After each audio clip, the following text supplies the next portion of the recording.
I walked into the dining room and froze. The smell of roasted turkey and gravy hit me, but it didn't warm me. My husband, Greg, sat across from a woman I didn't know. He laughed like I wasn't there. My chest tightened. My hands were on the chair back so hard they hurt. His daughter, Lily, looked at me over her plate. 22 years old, blonde hair, pulled into a perfect ponytail. She said, "Do you mind not pretending you belong here? You married him. That doesn't make you my mother, and let's be honest, you're only at this table because you can pay for it all." The words hung in the air. My mother's hand froze mid-air with a fork. My brother leaned back. My aunt's eyes dropped. Everyone waited. I had spent 8 months helping with college tuition, car insurance, and housing supplements. I had smiled through her distance, told myself she just needed time. I said, "Calm. You will not speak to me like that in my family's home." Greg looked at me and said, "She's not your daughter. Don't correct her." I swallowed. My place stripped in one sentence. Dignity gone. Authority gone. I smiled anyway, quietly. That night, I folded my napkin and cleared plates. I apologized to my mother. My chest ached. My mind spun. I had tried to make this marriage work. 8 months in, I realized guilt had turned into indulgence. Lily had never thanked me. She had tested boundaries I didn't know I had. I got up early the next morning, 6:15. Coffee beside me, laptop open, a yellow legal pad ready. I wrote every expense down. Tuition, insurance, gas, the emergency credit card I'd added for her. Everything. I could see the pattern. Every favor had been taken for granted. Every kindness ignored. I logged in. One by one, I canceled payments, removed her from coverage, ended every automatic transfer. Every bill I touched was mine to stop. By 7:10, I left a note for Greg on the kitchen counter. "You were right. She's not my daughter. From now on, I will act accordingly." I didn't yell. I didn't plead. I dressed.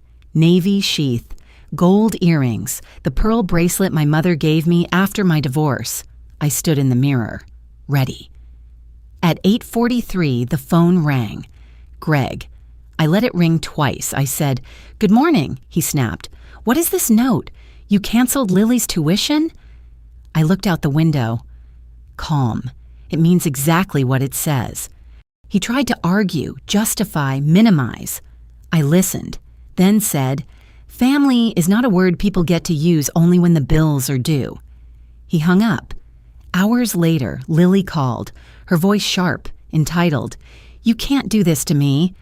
Actually, I said, "I can. I was paying voluntarily. Respect was the only price. You refused to pay." Silence. Then she whispered, "Dad's going to be furious." I leaned back.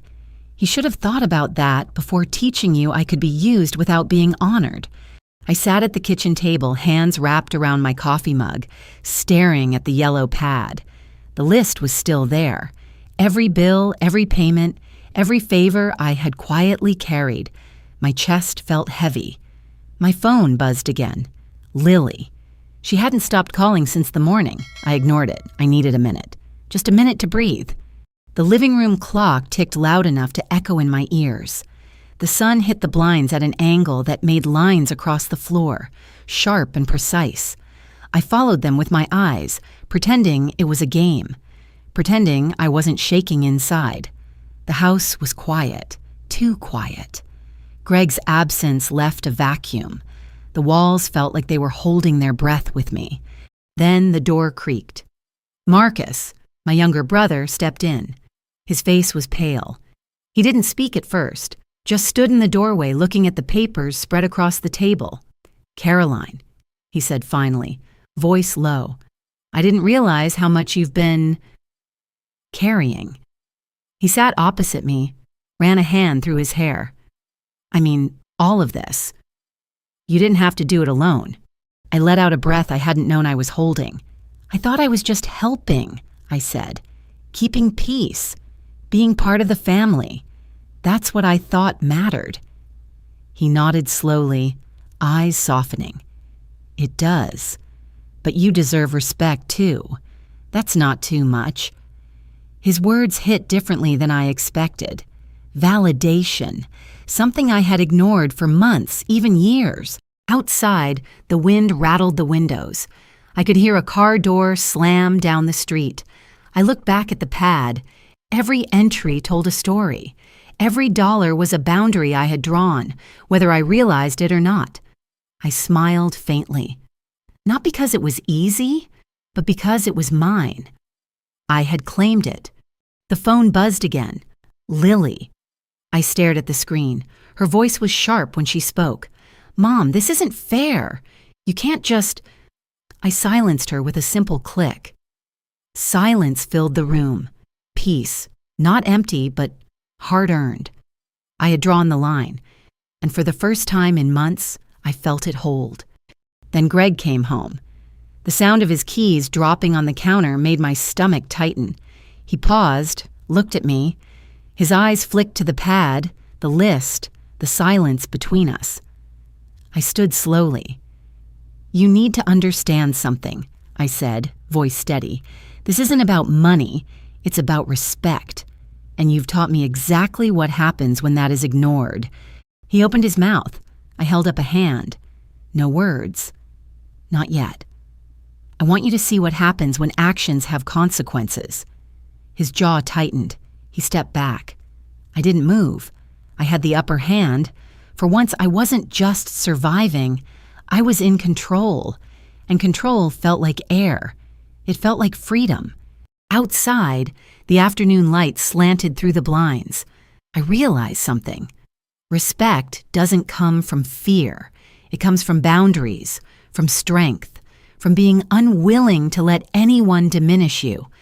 And for the first time, I believed I could keep it. I opened the mailbox and froze. The envelope was thick, creamy paper, stamped with my name in bold letters. My hands shook. I didn't tear it open right away. I stood on the porch, breathing the crisp morning air, listening to the neighbor's dog bark in the distance. The street was quiet, almost too quiet. Finally, I slid the flap open. Inside, a letter, folded neatly, and a check. $4.3 million. My stomach dropped. I gripped the railing to steady myself. The wind tugged at my hair, and I felt the weight of every long year, every ignored effort, every quiet sacrifice. I walked inside, heart hammering. My phone buzzed. "Marcus." He texted, "Are you okay?"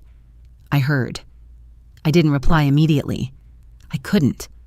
I laid the letter on the kitchen table, spreading it flat.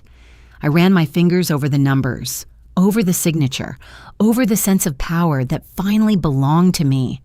The sound of the ice melting in my water glass felt deafening. I sat down, legs stiff, back straight.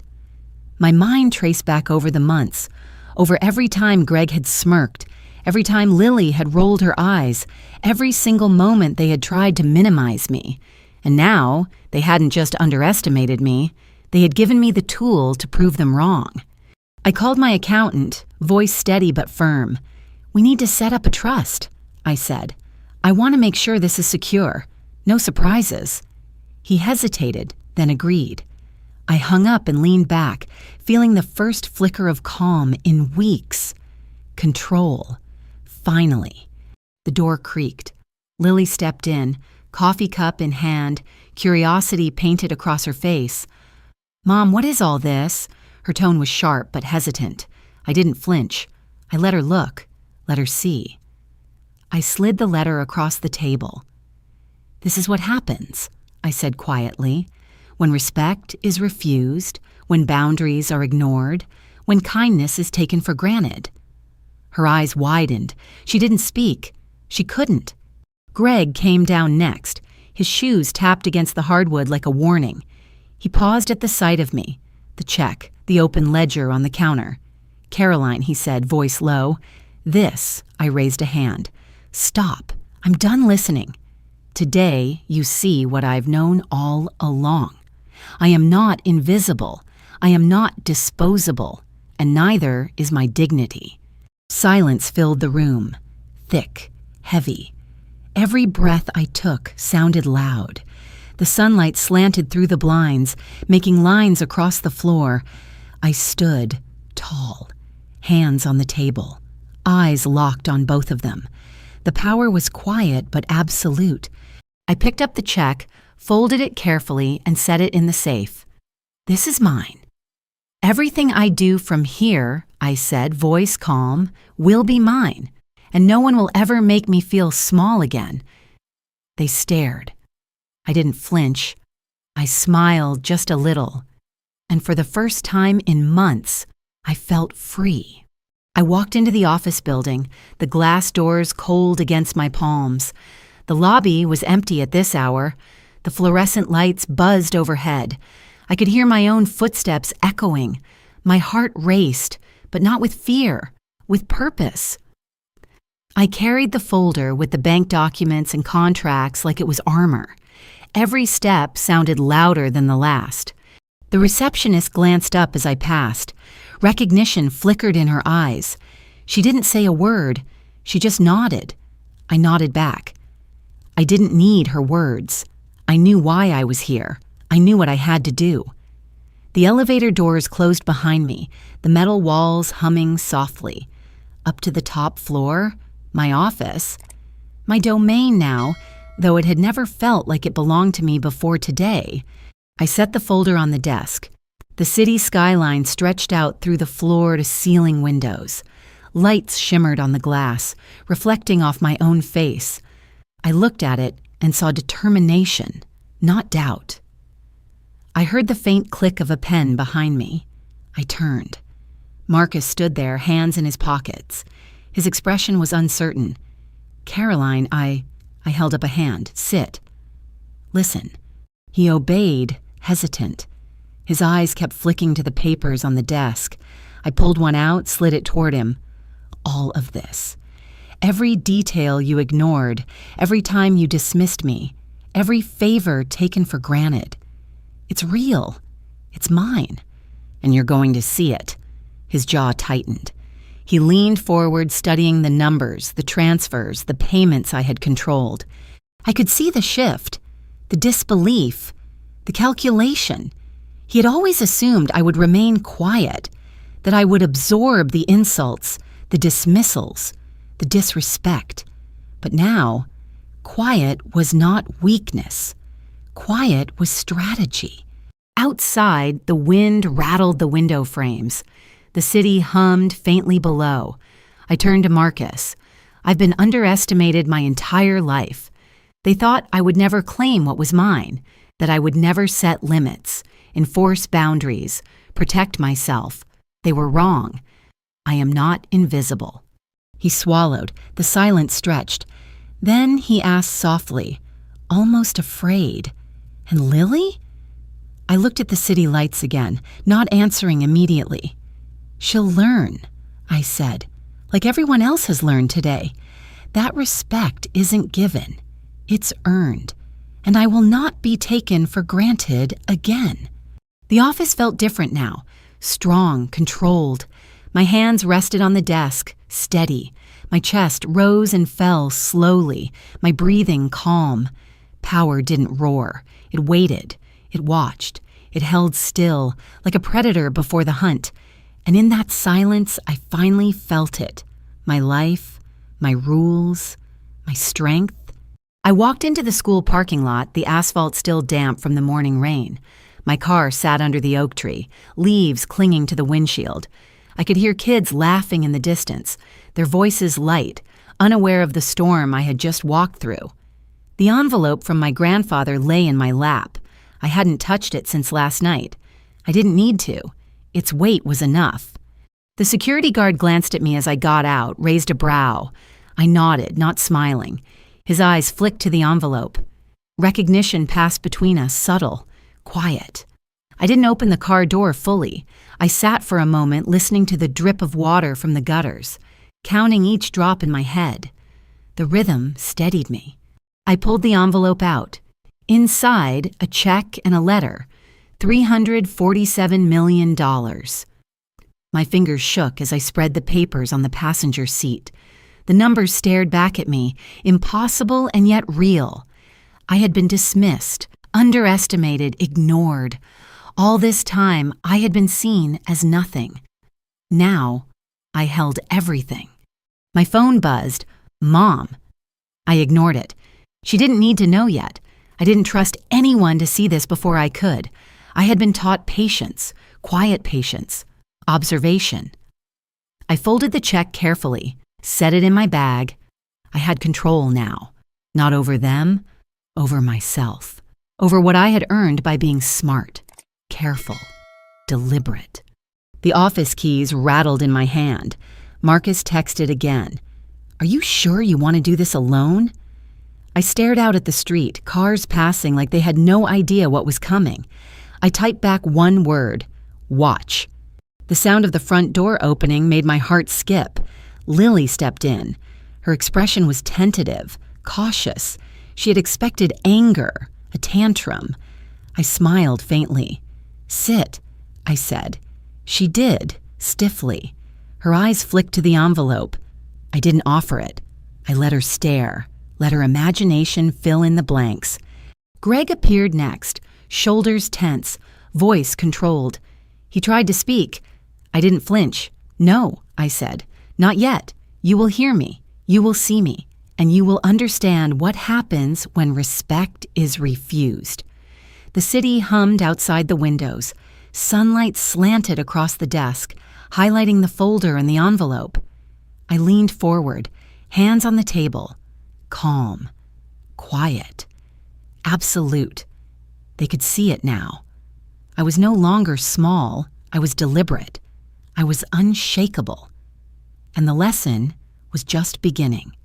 The elevator doors opened, and I stepped into the marble lobby.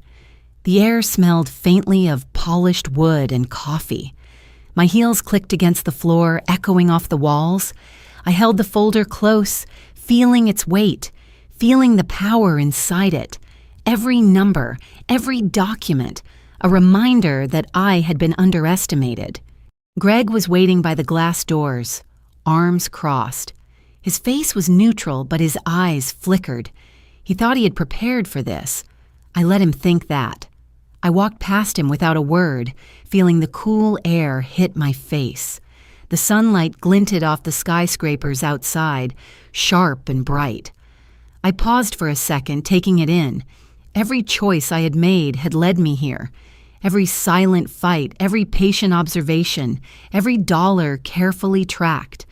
Lily followed a step behind, trying to mask her uncertainty with a casual gait. Her hand brushed the strap of her bag. I noticed. I smiled faintly. "Do you know why I am calm?" I asked, not looking at her.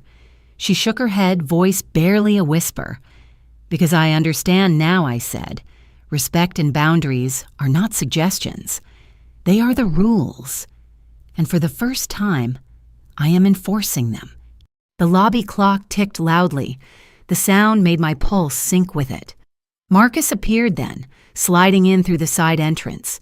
His eyes widened as he saw me. He always underestimated me. Today, he wouldn't. I held out the folder just enough for him to see the documents inside. His jaw tightened. He realized what I had been carrying all along. The control he thought he had over the situation was gone. I turned my gaze to Greg. "This isn't about punishment," I said. "It's about consequence. Every decision, every dismissal, every slight has a cost, and I am finally in a position to balance it." He opened his mouth. I raised a hand. Silence. Let the moment land. Let them feel it. Outside, a light rain began to fall, soft and cold. The droplets tapped against the glass like tiny drums. I took a breath, calm, focused, powerful. They had treated me as small, invisible, inconsequential, not anymore. The elevator doors opened on my floor. I stepped out, leaving them in the lobby, staring. I walked to my office, the folder still in my hands, feeling each step like it cemented my authority. Today, I wasn't just surviving. Today, I was seen. Today, I was in control. And the lesson was clear. Never underestimate someone who has learned to keep score. I walked into the conference room, the glass walls reflecting the city skyline. The morning sun slanted in, sharp and bright. I laid the folder on the table. Every document, every number, every detail meticulously tracked. The air was still, heavy with expectation. Marcus stood to the side, hands tucked in his pockets, eyes darting to the papers, then to me. Greg leaned against the wall, arms crossed. His face was calm, but his jaw tightened every few seconds. He thought he had prepared for this moment. He hadn't. I looked at both of them, slow, deliberate. "You always assumed silence meant weakness," I said. "You assumed I would absorb disrespect, dismissals, and manipulation. You were wrong." Lily stepped closer, shoulders tense, lips pressed tight. She didn't speak. She didn't need to. I could see the wheels turning in her head. She had always thought I was soft, pliable, dependent. Today, she would see otherwise. I gestured to the folder. "Everything I've carried quietly for months is here. Every favor, every payment, every bit of support you took for granted." Marcus shifted, unease flashing across his face. "Caroline, you can't." I held up a hand. Silence. Let the weight of my words settle. Let them realize that the control they thought they had was gone. The city hummed faintly outside. A car horn blared down below. The soft click of a pen from the other side of the table broke the quiet. I didn't flinch. I leaned forward, hands resting firmly on the folder. "Power isn't loud," I said. "It's measured, it's deliberate, and it's earned, not given, not borrowed, and it is mine." Greg's eyes narrowed. Lily's lips parted slightly. Marcus swallowed hard. I could see it, the realization. They had all underestimated me. All assumed my patience, my kindness, my quiet work behind the scenes meant submission. They had misread me entirely. I stood. The sunlight caught my hair, and for the first time in months, I felt unshakable. My chest rose, my breathing steady. I will not be dismissed. I will not be invisible. Respect and boundaries are not optional. They are rules, and I have learned to enforce them. The room was silent, heavy, filled with the sound of my own heartbeat. Every breath, every blink marked a new rhythm. I picked up the folder, slid it into my bag. I was in control now, not because they had given it to me, but because I had claimed it. As I walked out, the click of my heels echoed down the corridor. Power isn't loud, but it carries. And today, they would remember that lesson. And you, listening to this, remember, never let anyone underestimate your value. Stand firm, protect your worth. Respect yourself first. It changes everything.